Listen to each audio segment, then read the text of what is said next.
I was carrying the cedar chest my grandfather built for me when I discovered my parents had changed the locks before the flowers on his grave had even begun to fade. They thought they had won everything: the house, the land, the money. What they didn't know was that my grandfather had spent years preparing for the day they would show their true colors. My name is Tessa Adams, and at 32 years old, I thought I understood my family. I was wrong. 7 days after my grandfather died, a secret he had protected for decades exploded into the open and destroyed everything my parents had built on lies. My grandfather, Harold Adams, was the kind of man people respected without being told to. He started a construction company with a pickup truck, a toolbox, and more determination than common sense. Over 40 years, he built a business that shaped half the neighborhoods in our corner of Virginia.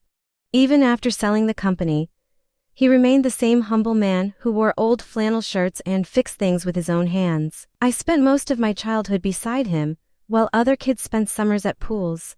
I sat in his office learning how to read invoices and balance accounts. He taught me that numbers always tell the truth, even when people do not. At the time, I thought he was teaching me accounting.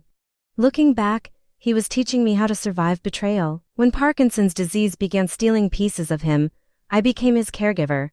Every morning before work, I drove to his house. I made his breakfast, organized his medications, read the newspaper to him, and handled his finances. For 3 years, I watched the strongest man I knew slowly lose control of his body. My parents rarely showed up. My mother, Linda, always claimed she was busy. My father, Robert, drifted through occasionally like a distant relative instead of a son. Meanwhile, I was there every day, helping Grandpa through the hardest chapter of his life. The day before he died, he handed me his old silver pocket watch. "Keep time for me, kiddo," he said. I never imagined those would be among his final words. The funeral drew hundreds of people: contractors, neighbors, former employees, and friends packed the church.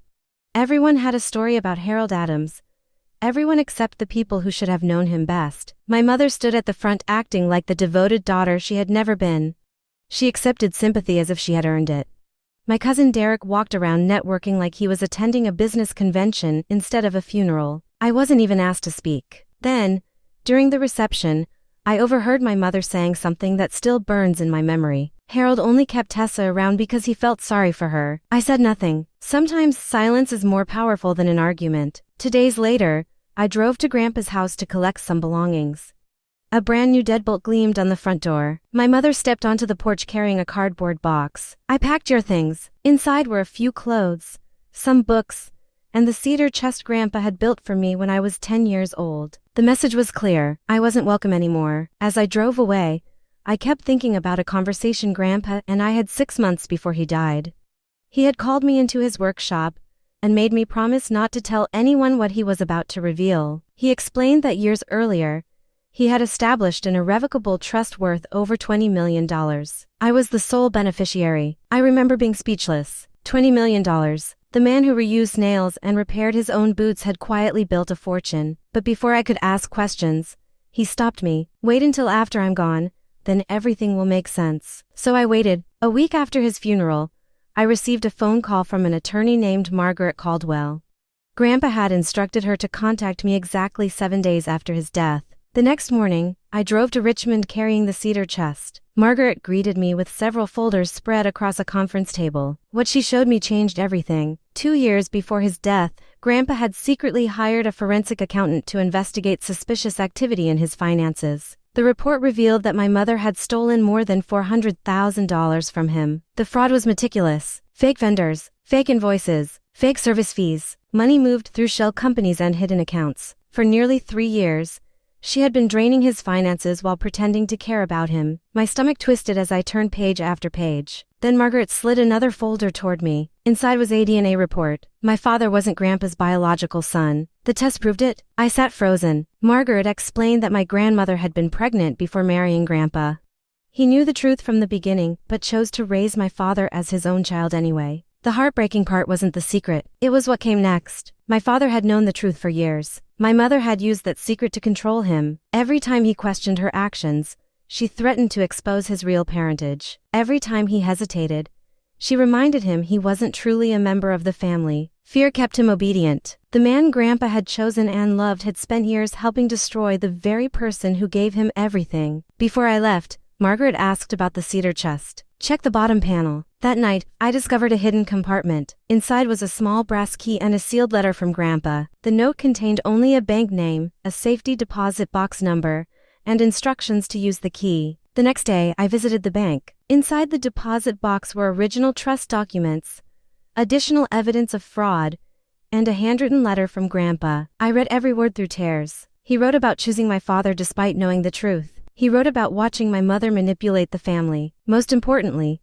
he explained why he left everything to me, not because of blood, because of loyalty. One sentence hit me harder than anything else. Blood doesn't make you family. What you do when nobody is watching does. That became my mission, not revenge. Truth. With the help of an estate attorney, we launched a full investigation. The deeper we dug, the uglier things became. Property transfers had been forged. Land worth hundreds of thousands of dollars had been illegally moved into my mother's name. My cousin Derek had helped coordinate parts of the scheme. A notary eventually admitted he had witnessed signatures that were never actually signed in front of him. The entire operation began collapsing. For weeks, I lived surrounded by spreadsheets, bank records, and legal documents.